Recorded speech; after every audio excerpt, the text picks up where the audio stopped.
18 horas. Notícias de Manaus, Amazonas, Brasil e do mundo. Agora na Mix. Muito bem, 6 horas em ponto em Manaus. Boa noite para você que está aí ligado na 100,7, você que está na sintonia certa, você que está na Mix FM. Começa agora o programa 18 horas. Aqui é o espaço do jornalismo sério isento, feito especialmente para você ouvinte. Nossa equipe é formada por profissionais de larga experiência e comprometidos com a ética e com a verdade. Sejam bem-vindos. Vamos juntos com você até às 19 horas, levando aí a informação. Carlos Júnior, Cid Soares e Karim Milhão. Karim Milhão, como passou o final de semana, Karim Milhão? Sábado e domingo, tá tudo bem aí? Lógico, foi ótimo o fim de semana. Aliás, é maravilhoso o fim de semana, né? Deu pra encontrar amigos, pra conversar, pra sair, pra descansar. Aproveitei um domingo maravilhoso, que sol lindo fez nessa terra, foi né? Muito show. No domingo, foi maravilhoso. E vocês, como é que foi o fim de semana de vocês que estão acompanhando a gente aqui na 100,7 pelo aplicativo Mano e também pelas redes sociais? Manda um aí pra gente. Fala aí como é que foi o fim de semana. Olá. Boa noite para todos. O nosso programa traz notícias reais, ouvindo todos os envolvidos sem sensacionalismo e com o único objetivo, deixar você bem informado com o que é realmente importante, o que é realmente relevante para você, cidadão.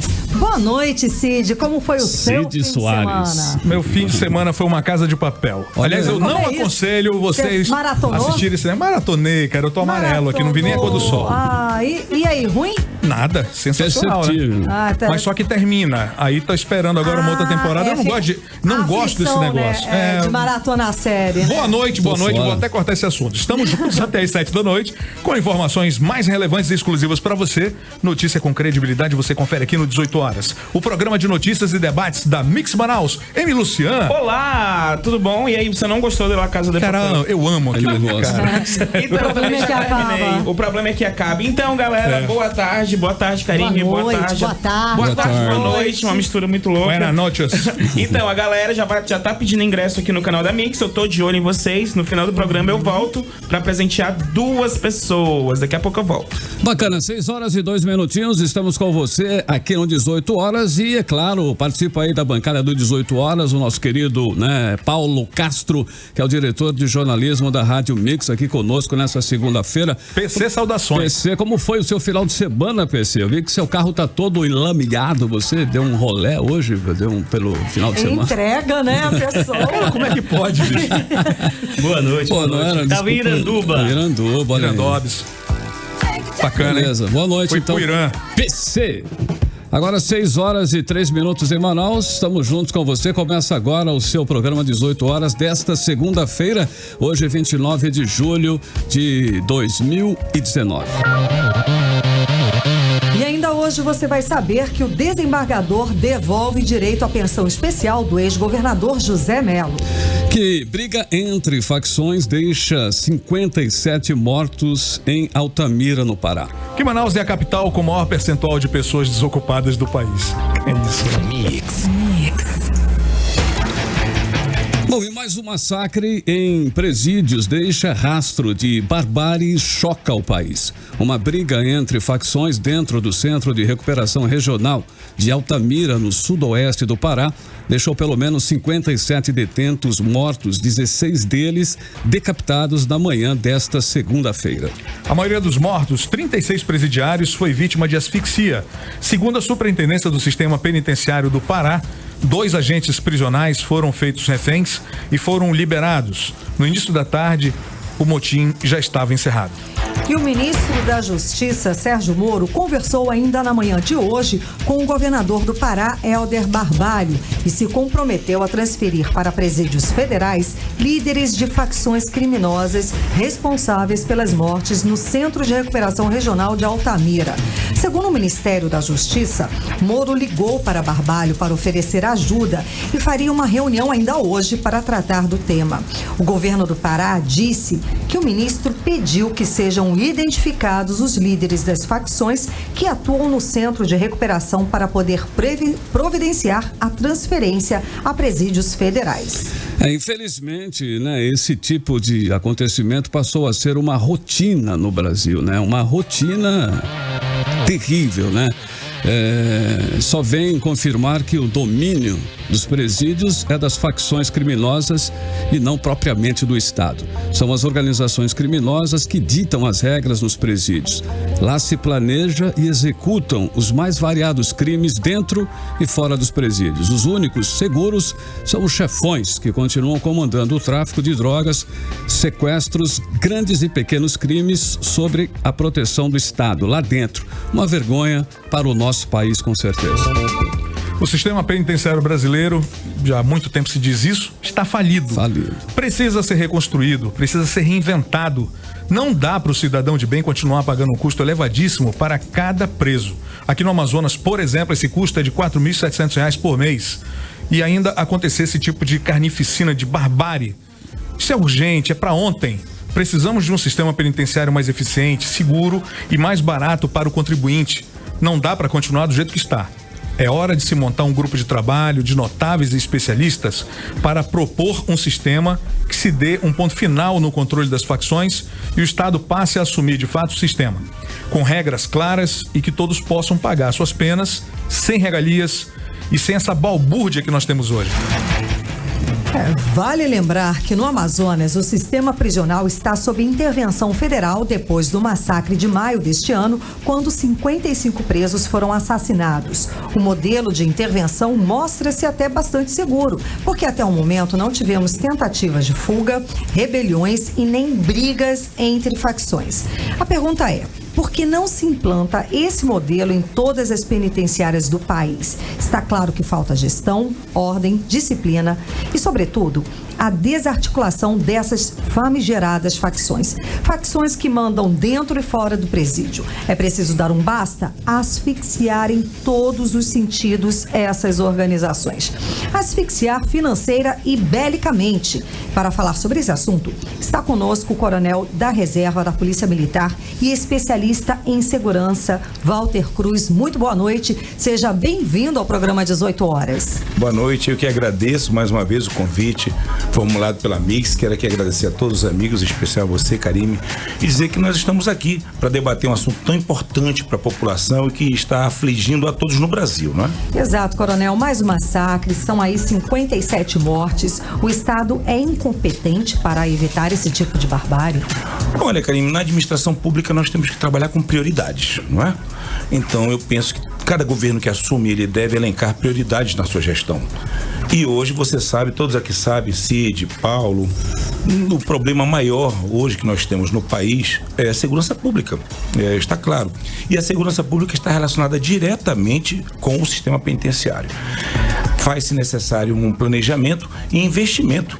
Para isso, não só para tentar ressocializar o preso, que chega a ser até a utopia, né, tentar ressocializar, mas é função do Estado, mas também tentar fazer com que as facções não possam mais estar fazendo como fazem hoje, direcionando suas ações e atemorizando a população. Dominando. Eu estava escutando hoje entrevista, até na Globo News, de um outro coronel, também especialista em segurança pública. Coronel Vicente. Exato. Isso. Ele apontando, ele lembrou do massacre aqui no Amazonas e falou do Pará e falou que são estados que têm problemas de gestão na segurança pública. E daí esse tipo de resposta dentro dos presídios. Acontece assim mesmo? Exatamente. Olha, quando nós, em 2018, o então governador amazoniano Mendes, ele tentou implantar, na verdade começou a fazer estudo e nós começamos a estudar também a criação de um programa que pudesse atender 3 eixos principais. Não se resolve problema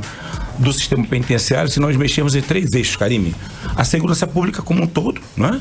A Polícia Militar, a Polícia Civil, bombeiros, o trânsito, não é? E todos aqueles que se relacionam com a segurança, a Polícia Federal, o Exército, a Aeronáutica. O outro eixo penitenciário, ou seja, as penitenciárias, não é? E o principal para mim, que eu acho que também reflete muito no Pará, as fronteiras.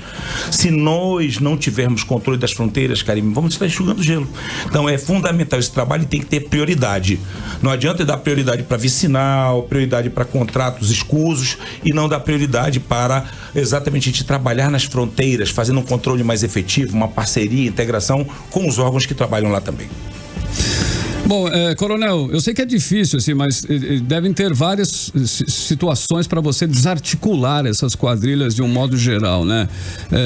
Que elas estão ficando cada vez mais fortes, mais poderosas. A gente, inclusive, está ficando inseguro demais, porque você não vê mais o controle realmente disso e é frequente, né? Agora, esses acontecimentos. Como realmente conseguir resolver isso?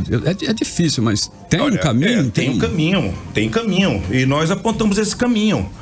Nós temos 4 fatores que interferem diretamente nesses 3 grandes eixos: penitenciário, fronteiras e segurança pública. Esses 4 caminhos que eu vou te colocar aqui são caminhos que não só quem conhece, quem trabalha na segurança pública professa, mas também eles já foram usados em vários países: treinamento, inteligência, tecnologia e integração. São 4 fatores que são fundamentais para qualquer governo. Se o governo realmente quiser controlar quiser dar mais segurança à população, ele tem que trabalhar com esses 4 fatores. E basta que haja prioridade de investimento. Veja muito bem, qual é a integração que nós temos hoje das inteligências? Muito pouquíssimo nós avançamos na integração. Você sabia que até 2015, eu me lembro, 2016, as polícias, tanto civil e militar, não se falavam. Quando eu digo não se falar, não é o policial estar lá na delegacia, não. É transmitir dados, integrar dados.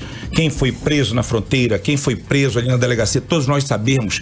E partimos para uma iniciativa integrada, realmente. E isso só se faz com tecnologia, trabalhando mecanismos de tecnologia, como smartphone, né? como sistemas de transmissão de dados, e com treinamento. O policial tem que ser treinado. Não adianta eu comprar uma viatura de 200 mil, 300 mil, fazer uma belíssima delegacia e não treinar o policial. Para isso, exatamente, nós temos que ter prioridade. Por que não se introduz aqui em todos os presídios esse sistema posto em prática pelas forças de intervenção, como está acontecendo agora no Amazonas? Olha, na verdade, eu me lembro bem, o Coronel Cleitman, que foi o secretário do sistema penitenciário, ele começou a fazer um trabalho belíssimo, porque ele pegou o sistema em colapso, lembra? 1º de janeiro de 2017, né? 57 mortos. E dali o Coronel Cleitman começou a fazer um trabalho. Primeiro, levantamento das facções, separação das facções, trabalho de inteligência, monitoramento, e começou a fazer o trabalho de ressocialização, né? Então tá faltando isso, ou seja, prioridade. Enquanto nós não demos prioridade para isso, nós não vamos avançar. Coronel, um relatório publicado hoje, um relatório feito pelo Conselho Nacional de Justiça, identificou o seguinte: o sistema de Altamira era péssimo. Além da superlotação e com poucos agentes penitenciários, o sistema era um palco para um massacre como este, né? Para você ter uma ideia, só 33 agentes para controlar toda a penitenciária. Isso não tem como funcionar. Não tem como funcionar, porque aquilo que eu falei, é planejamento. Ou seja, você trabalha baseado exatamente em quantitativo de presos. Qual é o regime que eles estão? Qual é o potencial ofensivo que esses presos oferecem? Quais são as facções que estão em determinado presídio? E principalmente monitorar. 33 agentes penitenciários é exatamente... É brincadeira, né? É você querer que aconteça, como aconteceu em janeiro de 2017. A tragédia anunciada, né? Exato. Coronel, chegou aqui pelo aplicativo Humano a pergunta da Luana Soares, né? Seria um plano ocupacional de trabalho nos presídios? Seria uma boa ocupação para tentar o trabalho de ressocialização desses presos? Vai depender muito do regime da qual está. E depende também de quem. É claro que dá para fazer, não é? Basta que se tenha prioridade. Esse contrato que estava aí, agora me falaram até que esse contrato foi aumentado, eu não tive acesso ao valor, né? Mas pelo valor do contrato, dá para se fazer isso e mais. Dá para começar a se trabalhar também a questão da integração das informações. Ou seja, fazer com que o sistema penitenciário tenha acesso às informações da Polícia Federal, tenha acesso às informações da Polícia Civil, da Polícia Militar, e que haja integração. Eu não estou vendo isso, e nós estamos muito preocupados. Há, sim, uma grande possibilidade disso acontecer aqui novamente, porque nós estamos vendo, né? Aconteceu no Pará, aqui perto, por que não pode voltar a acontecer aqui? E eu penso que as autoridades têm que tomar urgente medidas para se criar, não só plano de contingência, que elas devem ter, mas tomar medidas para que isso não ocorra e não possa causar também, como está acontecendo no Pará agora, temor, e que a população não possa sequer sair de casa. Coronel, todo mundo em polvorosa com essa situação, e a gente parando para pensar um pouco, analisando a situação um pouco mais friamente, o que se pode fazer para prevenir que essas pessoas não sejam cooptadas por crime? As mães, por exemplo, saem para trabalhar, vamos lá, empregada doméstica, elas acabam cuidando dos filhos dos seus patrões e os filhos dela ficam lá na periferia sem controle algum. Como é que arruma essa situação? O senhor tem uma noção Olha, disso? eu sempre fui um grande incentivador, estimulador da educação. Eu penso que nós temos que trabalhar a educação na base, sabe, Cid? As escolas têm que ter tempo integral e as escolas também têm que ter a participação maciça juntamente com o sistema de segurança pública. Ou seja, creches também são funcionários, também, não? Mas eu vejo que o Estado tem que se fazer presente. Sim. O Estado tem que se fazer presente, inaugurando novas escolas, fazendo com que os alunos tenham acesso à educação de qualidade e, principalmente, para que os pais entendam que é muito importante que seus filhos estejam nas escolas. Coronel, aqui pelo WhatsApp, a pergunta do Rodrigo Michele. A proposta de endurecimento do direito penal seria um caminho? Pode ser um caminho, mas eu ainda entendo que o caminho, o mais factível, mais rápido, é melhorar a educação. Trabalhar uma educação de qualidade nas escolas, tanto no ensino fundamental como no ensino médio, e principalmente fazer com que o jovem entenda que ter acesso às drogas, estar nesse mundo das drogas é o caminho mais rápido para a morte. Se você ter uma ideia, se você olhar hoje na população carcerária, 80% da população carcerária está na faixa entre 18 e 22 anos. Pode olhar lá. São os jovens. 80 são os jovens que estão no tráfico. E as mulheres também, né, Coronel? Esse perfil, as mulheres que entram para a criminalidade, geralmente são jovens. Sempre foi esse perfil, Coronel? Sempre foi esse perfil, não? Esse é o perfil que é atacado. Na verdade, na década de 70 ainda não era.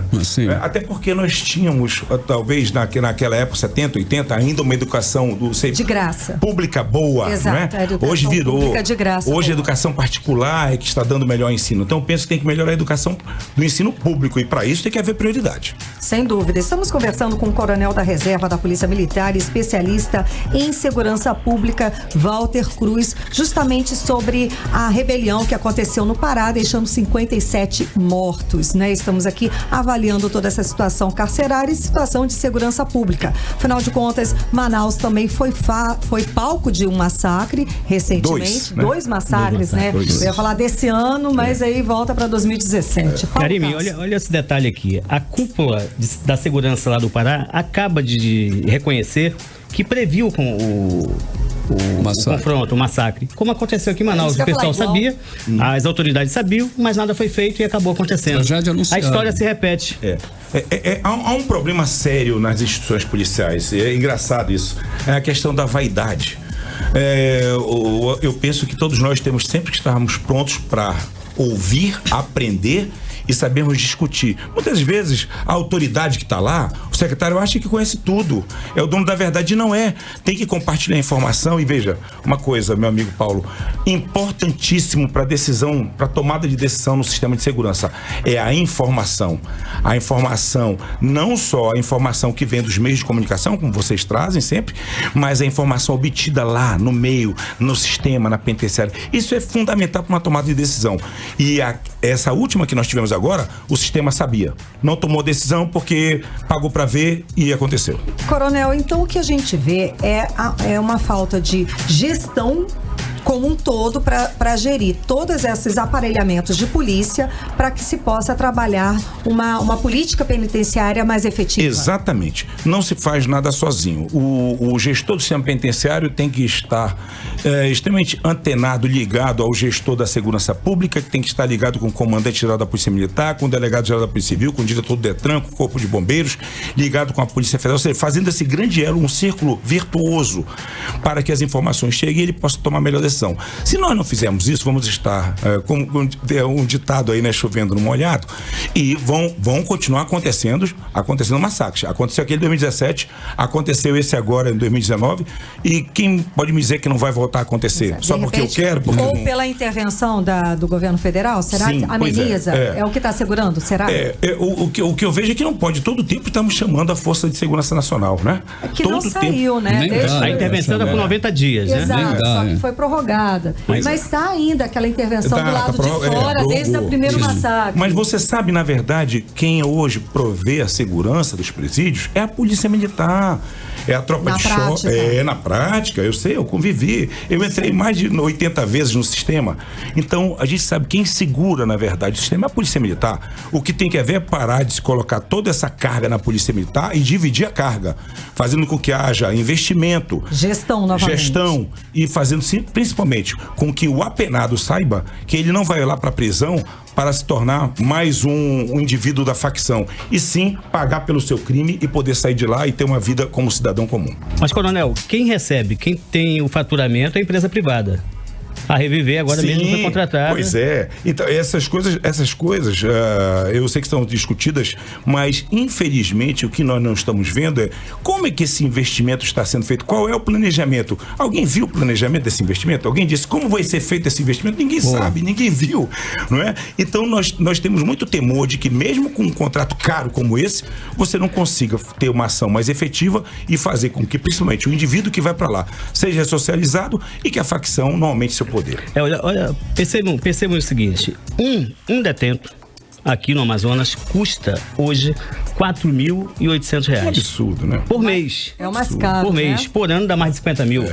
Se você for olhar, tá no site também do DEPEN, a empresa, ela vai receber, se mantiver o contrato aí de 27 anos, porque trocou, mas o valor aumentou, R$5 bilhões.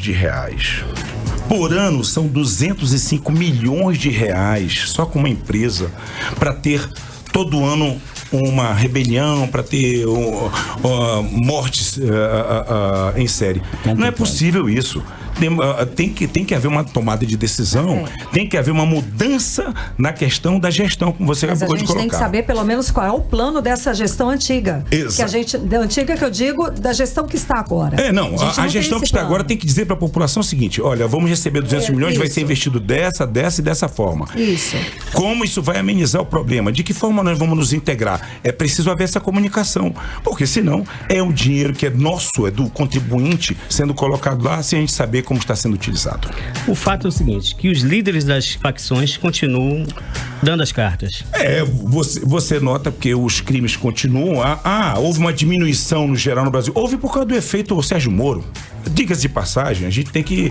Não se pode ficar dizendo que... porque não, o efeito Sérgio Moro e o efeito Bolsonaro fez com que o crime no Brasil como um todo houvesse uma diminuição. Mas se você for olhar aqui no nosso estado, pergunta para a população lá no Jorge Teixeira, pergunta para a população lá no Santa Etelvina, pergunta para a população lá no Valparaíso, na Portelinha, se o crime lá diminuiu. Não adianta eu ficar aqui fazendo uma operação pirotécnica, se lá na parada de ônibus, onde o cidadão pega o seu ônibus, ele está tendo o seu cordão e a sua carteira roubada.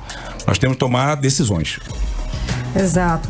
Muito obrigada pela entrevista. Conversamos com o coronel da reserva da Polícia Militar e especialista em segurança, Walter Cruz. Suas considerações finais. Olha, eu que agradeço, quero me colocar sempre à disposição aqui da rádio e dizer que esse é um dos assuntos do momento.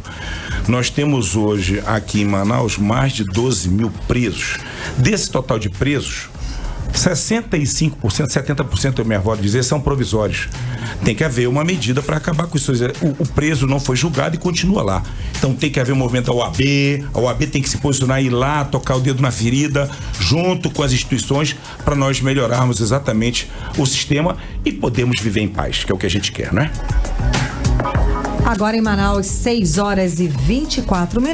Muito obrigada pela sua participação e, é claro, está sempre convidado para esse e outros temas. Eu que te agradeço e um grande abraço para todo mundo e um abraço especial para os policiais militares, policiais civis que fazem das suas corporações exatamente esse elo que ainda nos protege e nós sabemos que eles são os verdadeiros heróis. Que estão em movimento para receber o que é devido. Né? Eu acho que a prioridade sempre deverá ser daqueles que colocam suas vidas em risco. O policial militar, o policial civil sempre estão colocando a vida em risco em detrimento da nossa. Coronel, o pessoal aqui do Tucumã lhe mandando um abraço e dando boa tarde. Um grande abraço, pessoal do Tucumã. Valeu. Bacana, agora 6h24 em Manaus, você está na 100,7 Mix FM, o programa 18 horas. Você está ouvindo 18 horas.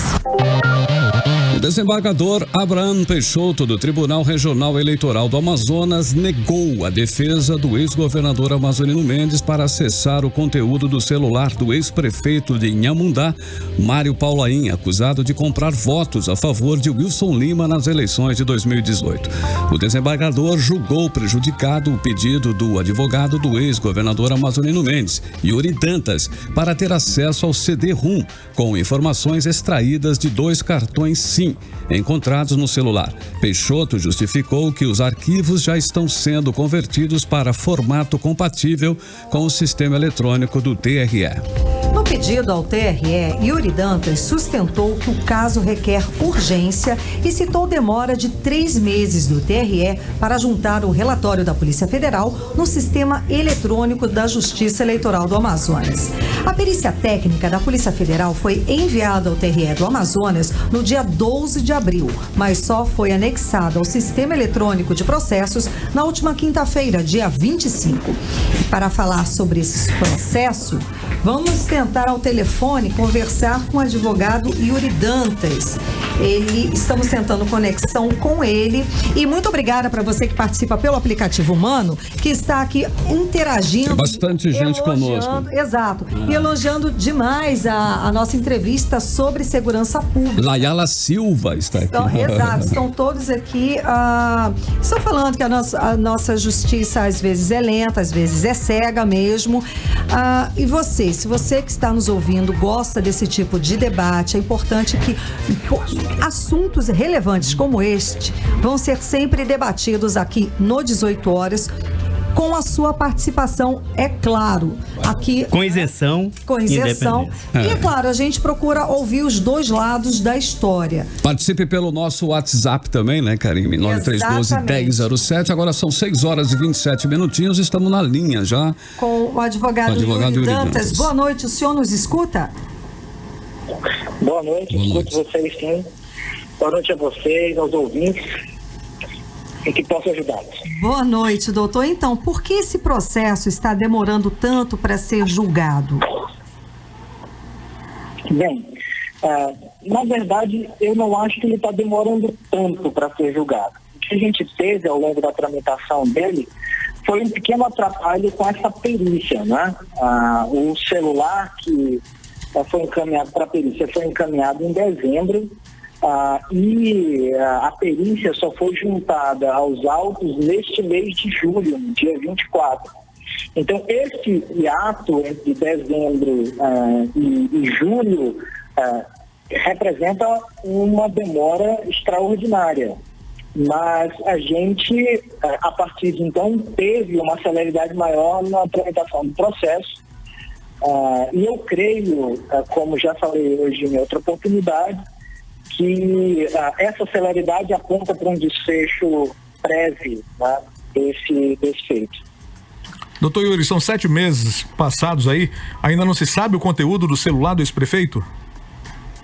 Veja, hoje foi juntado ao processo o que me parece ser o conteúdo do CD que veio junto do laudo da perícia feito pela Polícia Federal.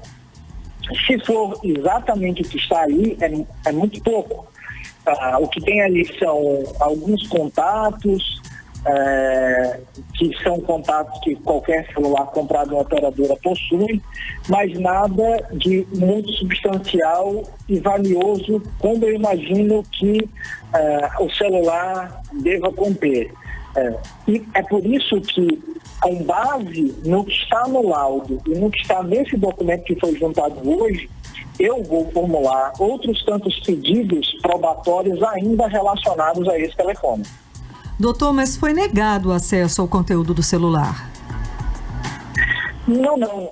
Veja, o que me parece é o seguinte, é que a Polícia Federal, no primeiro momento, ela não conseguiu quebrar a senha do telefone, do esquema de segurança do telefone. Mas me parece que isso seja possível, isso já foi feito em outras oportunidades. Daí ela acessou o SIM, o SIM do telefone, o chip do telefone. Esse chip contém algumas informações e há um relatório desse sim que foi juntado hoje ao processo. Esse relatório, no meu modo de ver, não é suficiente e eu acho que a Polícia Federal pode fazer mais. E por isso que, como eu acabei de falar, existem outros pedidos probatórios que eu já estou elaborando e devo protocolizar até mesmo antes da publicação da decisão, que abriu o prazo de 2 dias para nos manifestarmos sobre a perícia, portanto, ainda essa semana, esses pedidos probatórios. Ok, no caso do doutor de julgar procedente a ação contra o governador Wilson Lima, quais serão as consequências? Assume o vice-governador ou amazonino? Teremos mais uma eleição suplementar? Ou o vice-governador ou o ex-governador amazonino assume? Como seria isso? Veja, no caso de procedente. Em qualquer caso, nós teríamos uma nova eleição. O vice-governador não assume porque ele é cassado em conjunto, e o ex-governador amazonino, ele também não assume por conta da mudança na lei eleitoral de 2015, que disse que sempre que ocorrer a cassação da chapa, sobretudo em razão da prática de algum ilícito eleitoral, há de haver nova eleição, como aconteceu por força da cassação do ex-governador de Zanelli. Doutor, e quais são as próximas etapas para esse caso? Pois olha só, dirimindo a dúvida sobre se o conteúdo do CD é aquele que está nos autos que foi juntado hoje, eu devo encaminhar uma série de outros pedidos probatórios referentes a esse telefone celular. Se esses pedidos probatórios forem deferidos, essas provas vão ser colhidas. Elas são provas técnicas, se isso não for deferido, a gente deve seguir para a oitiva das testemunhas que foram arroladas no processo. Fim da oitiva das testemunhas, se houver alguma diligência complementar à oitiva de testemunhas referenciadas ou a juntada de algum documento aos autos, isso será feito. E, finda essa fase, ou se não houver essa fase, o processo vai para alegações finais do julgamento. Eu creio, eu tenho muita fé que isso deve acontecer ainda esse ano. Imagino que nós temos todo esse segundo semestre adiante e eu acho que é perfeitamente possível que nós tenhamos o desfecho desse processo ainda esse ano. Ok, então muito obrigada pela entrevista. Conversamos com o advogado do ex-governador amazonino Mendes, Yuri Dantas. Suas considerações finais? Eu quero apenas agradecer o espaço e a possibilidade de falar a respeito desse processo, que é um processo muito ruidoso, mas envolve o ex-governador do Estado, e dizer que confio no Tribunal Regional Eleitoral na celeridade que ele passou a dar a esse feito e repito, que o processo será julgado ainda esse ano. Muito obrigado, uma ótima noite para o senhor. Boa noite. Mix.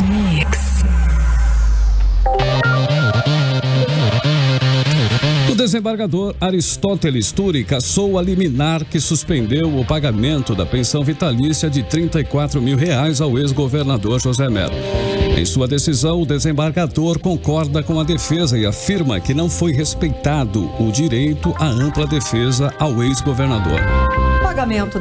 O pagamento da pensão havia sido suspenso no último dia 18 em decisão do juiz da segunda vara da Fazenda Pública, Leonei Figliuolo.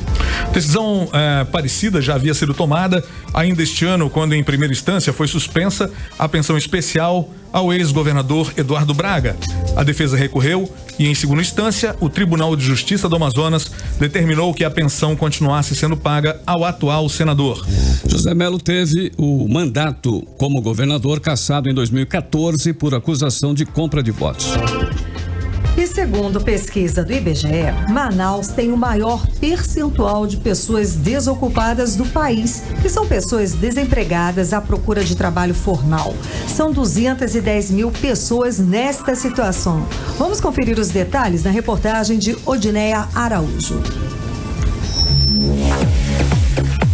Ângelo Moreira Oliveira, 30 anos, está desempregado desde 2008, desde que pegou a conta da empresa Vulcaplast, que fechou.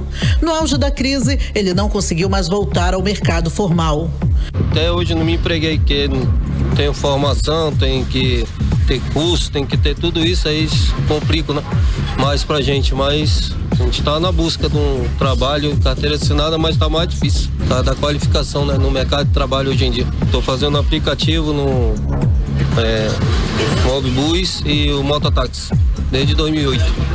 Ângelo faz parte do levantamento feito no primeiro trimestre deste ano pelo Instituto Brasileiro de Geografia e Estatística, no qual Manaus aparece como a capital brasileira com maior percentual de pessoas desocupadas. São 19,4% da população sem trabalho formal. Nos piores índices, além de Manaus, estão Rio Branco no Acre, com 19,1%, e Macapá no Amapá, com 18,1%.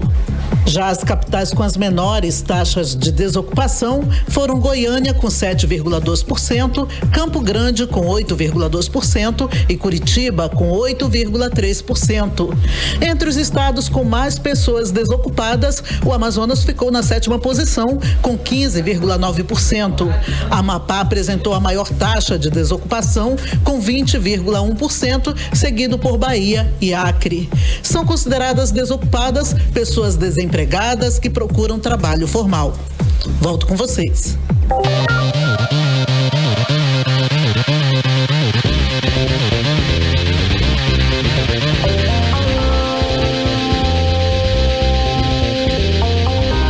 Agora são 6h36 em Manaus. Boa noite para você em 100,7 aí na sintonia certa. De recadastramento dos aposentados e pensionistas da Fundação Amazon Prev com aniversário em julho termina na próxima quarta-feira, dia 31, e pelo menos 800 segurados ainda estão pendentes de recadastramento. Segundo a Amazon Prev, esses beneficiários ficam passivos de ter os pagamentos suspensos por falta de atualização cadastral anual e obrigatória. Muito bem, 6h36. Cid Soares, Karime Leão, Paulo Castro e você, ouvinte, aí em 100,7 da Mix FM. Vamos ouvir agora a música do playlist, a novidade do 18 horas. Novidade. Agora ele se tocou, né? Porque ele fala, não falo, né? Da Mix FM, ok? É que fala em música, a associação é imediata. Vamos lá então com você, mais um playlist aqui em 100,7 na Mix FM. Pra você que tá no Mano aí, inclusive, hein? Fique ligado no clipe também. Você está ouvindo Mix 18 horas. Trânsito. Mix. E aí, Carlão, boa noite a todos que nos acompanham. Na Avenida André Araújo, nos dois sentidos da via, próximo ao Tribunal de Justiça do Amazonas, o trânsito tem fluxo com retenção. E na Avenida Cosme Ferreira, nas proximidades do Hospital João Lúcio, o trânsito apresenta fluxo moderado no sentido bairro. Você está ouvindo Mix 18 horas.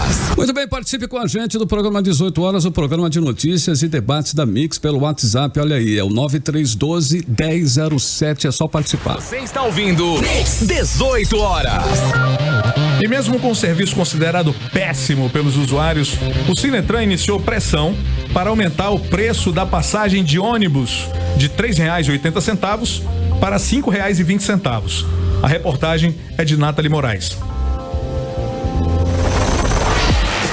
O Sindicato das Empresas de Transporte de Passageiros do Estado do Amazonas, o Sinetran, divulgou que a passagem no transporte coletivo deve subir. Caso a passagem dos coletivos não aumente para R$ 5,27, as perdas no setor totalizarão 632,5 milhões de reais. E com esse aumento, como fica o bolso da população? A taxa do transporte público cobrado aqui em Manaus, no valor de R$ 3,80, é a terceira maior do país. Para os usuários, essa taxa é abusiva. E o que não faltam são reclamações. Entre elas, a precariedade no transporte coletivo, a demora no ônibus e, é claro, a falta de segurança. A segurança tá zero, porque qualquer um entra e assalta, gente. Muito assalto dentro do ônibus. A gente não pode andar com o celular dentro do ônibus, nem mexendo nem nada, porque sempre tem alguém que assalta. Mesmo com o aumento, pelo menos 22 linhas de ônibus sofreram uma redução. E um dos prejudicados é o vendedor Davi Gouveia, morador da Zona Leste de Manaus, que chega atrasado no trabalho pela falta de coletivos. Até meu ônibus diminuiu a frota E assim eu perco meu horário de trabalho.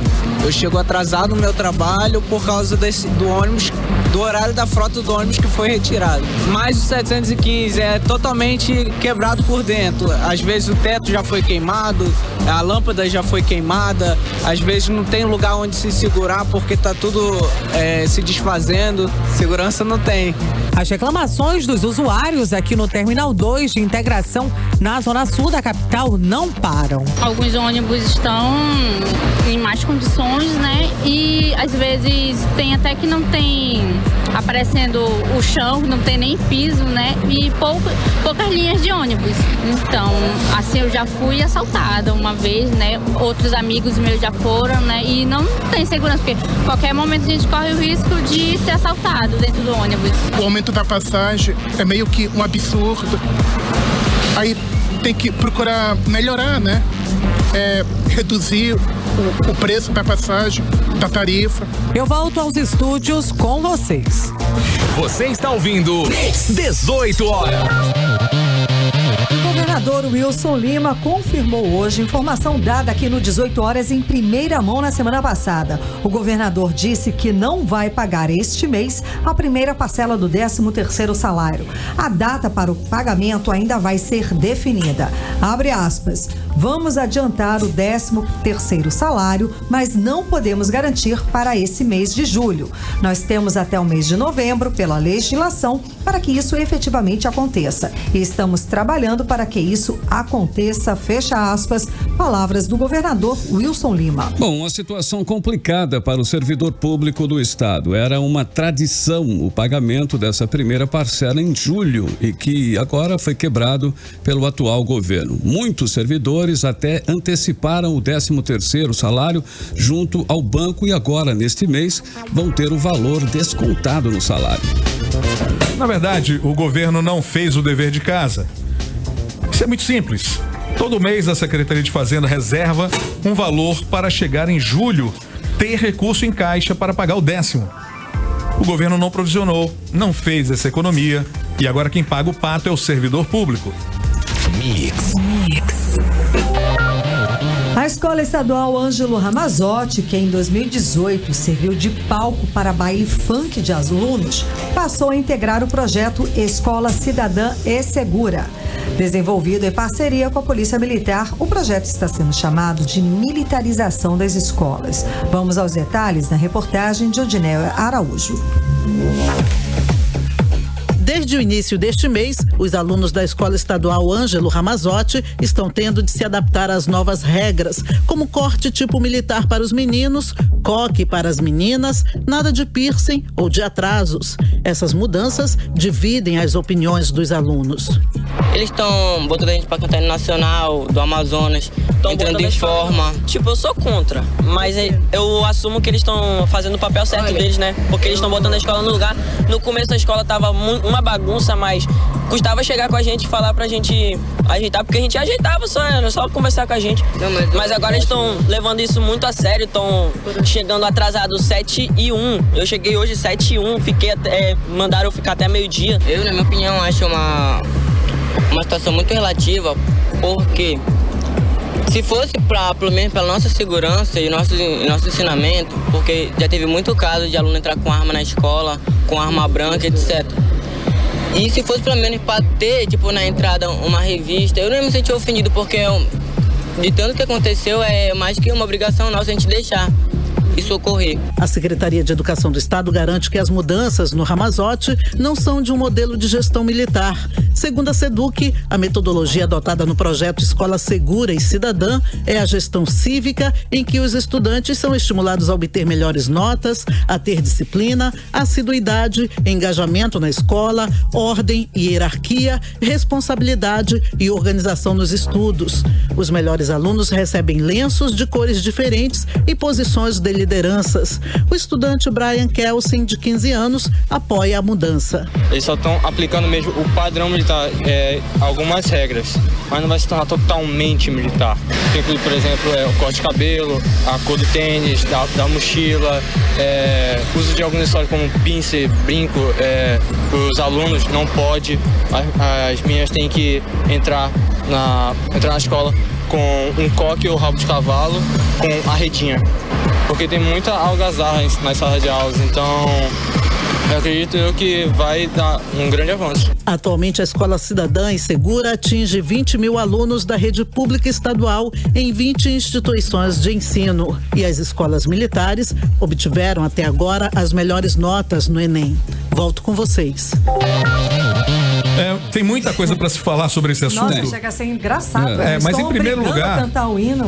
Em primeiro lugar, a gente não pode esquecer o seguinte: não que a escola tem que ser militarizada, mas, meu irmão, sociedade pressupõe organização. Esse é o primeiro ponto. Sim. Certo? Se não tiver organização, acabou. Vira um caos. E a amostra já foi dada nos últimos anos que nós passamos aí, onde todas as liberdades foram dadas e não souberam utilizar isso.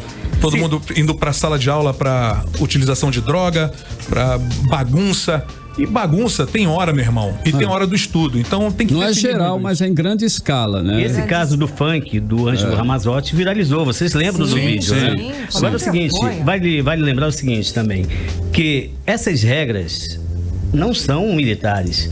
O Lato Senso, por exemplo, adota essas regras. O Lato Senso é um colégio particular, um dos melhores. Uma coisa cívica, da cidade. né? Que pra gente, adota essa regra. Militar, chegou um minuto atrasado, não entra. Claro. Cabelo comprido, não entra. Brinco, não entra. O homem usando brinco, não entra. Então são regras que não são militares. Não são. Colégio de freira também tem isso. Não vai de batom, não vai de esmalte de unha forte. Enfim, existem várias regras. Quer viver na bagunça, meu irmão, se isole. Porque na sociedade não dá certo. E o pior, em sala de aula, ainda tem a agressão dos professores, que é um outro ponto. Aí já foi a última gota. Exato. Foi a última gota, foi exatamente essa. Quando começaram a agredir os professores, achavam que podiam fazer tudo. Então, liberdade tem limite, meu irmão. E sociedade só funciona com ordem. Acabou. Tem muitos métodos sendo utilizados que são métodos equivocados, né, compadre? Que é complicado isso. Agora são 6 horas e 51 minutinhos em Manaus. Você está na 100,7 Mix FM e o programa até às 7 da noite, às 18 horas. Mix. E o policial militar Ariel da Cruz Bastos, que matou na madrugada de domingo, dia 28, com tiros nas costas, Charley Salles Mendes Júnior, de 18 anos, teve prisão preventiva decretada desta segunda-feira. O mandato foi expedido pelo juiz Daniel Manussakis, da Comarca de Justiça de Jutaí, município distante 749 quilômetros de Manaus, que acatou a ação do Ministério Público do Amazonas. Charley dirigiu uma moto na contramão quando foi alvejado pelo PM. Atingido nas costas, Charley morreu no local. Conforme constatou a equipe do Serviço de Atendimento Móvel de Urgência, as imagens foram registradas por câmeras de segurança e viralizaram na internet. Exatamente. Esse crime repercutiu muito. Familiares e amigos da vítima realizaram protestos em frente à delegacia de polícia do município onde o policial estava detido. O PM, aliás, vai ser transferido para Tefé, onde vai cumprir a decisão do juiz. Há risco de invasão da delegacia e as autoridades, é claro, temem pela segurança do policial.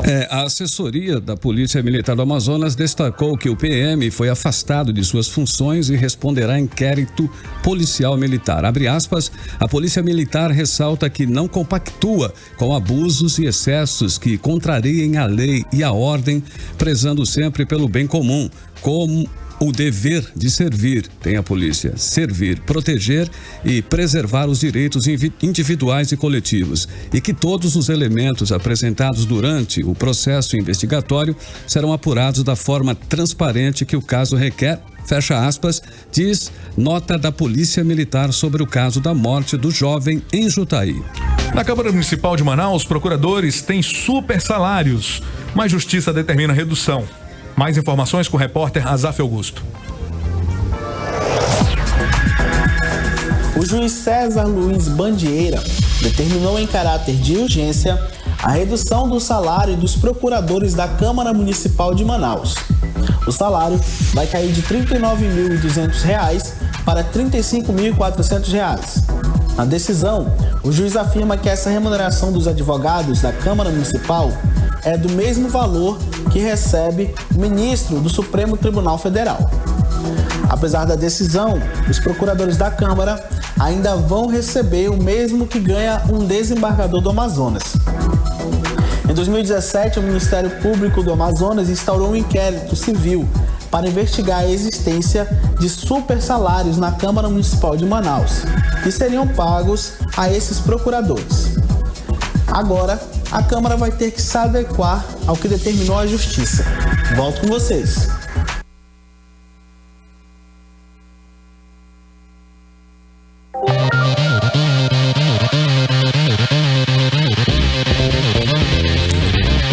Muito bem, são 6 horas e 55 minutos em Manaus, 18 horas no ar aqui pela Mix FM. O senador Plínio Valério, do PSDB do Amazonas, anunciou nesta segunda-feira que vai acionar a Justiça para anular a decisão da desembargadora Mônica Cifuentes, do Tribunal Regional Federal da Primeira Região, de doar para a Polícia Militar de Minas Gerais a aeronave Cessna Citation 560 XLS, avaliada em mais de 4 milhões de dólares, comprada com recursos desviados da saúde do Amazonas.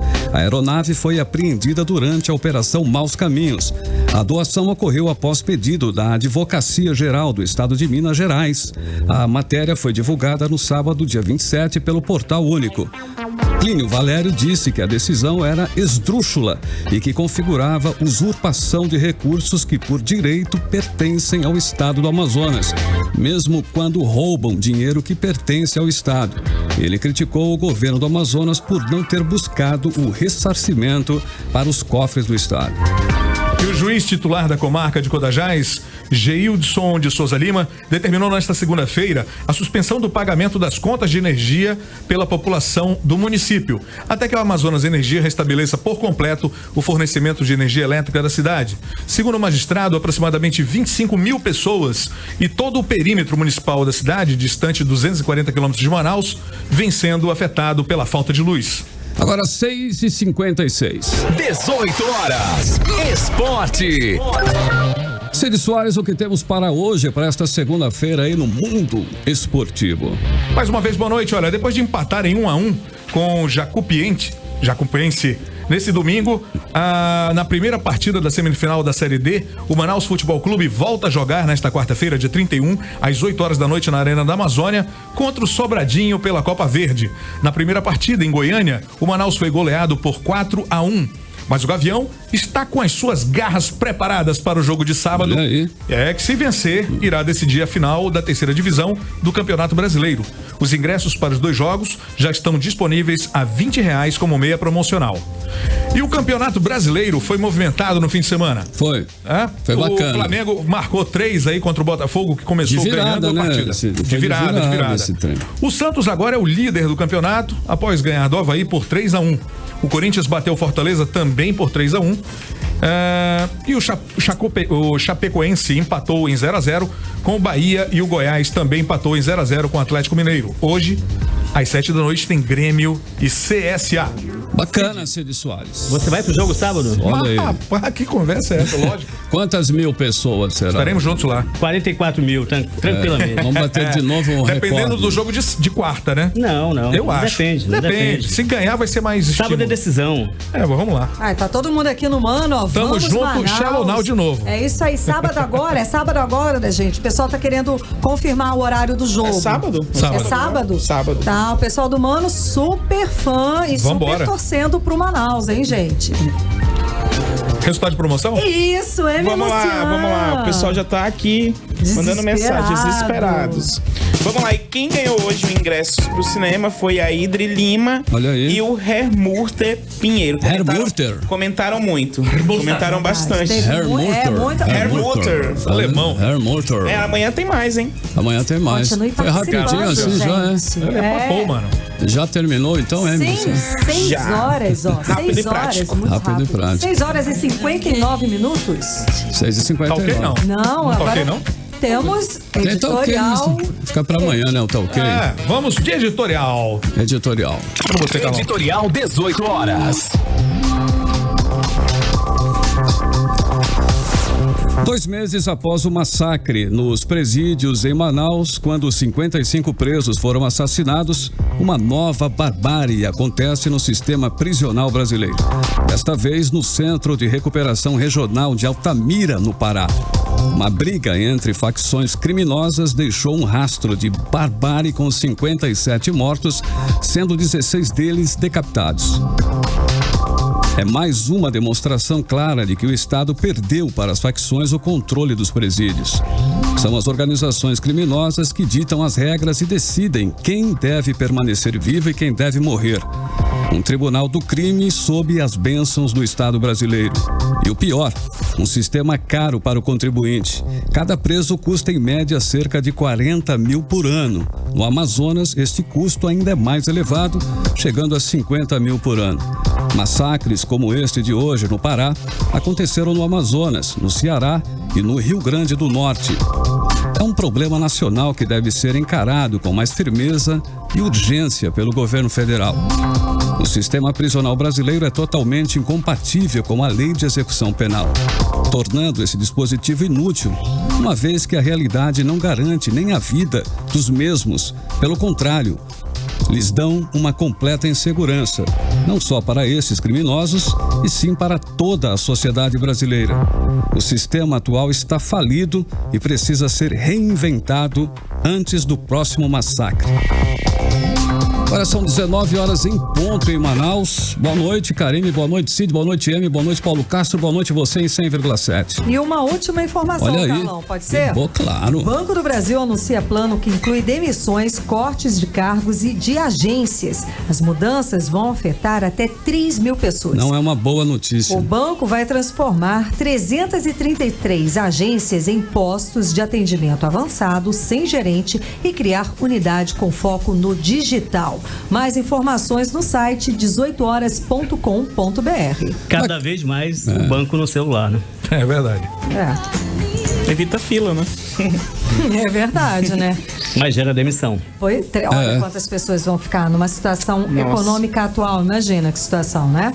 Ok, 7 horas e 1 minutinho. Continue em 100,7, continue na Mix FM. Daqui a pouquinho você curte o Mix Tudo e a gente volta amanhã, terça-feira, com você a partir das 6 horas da tarde, no 18 horas. Valeu, boa noite. Você ouviu? 18 horas. As notícias do Brasil e do mundo. De volta amanhã.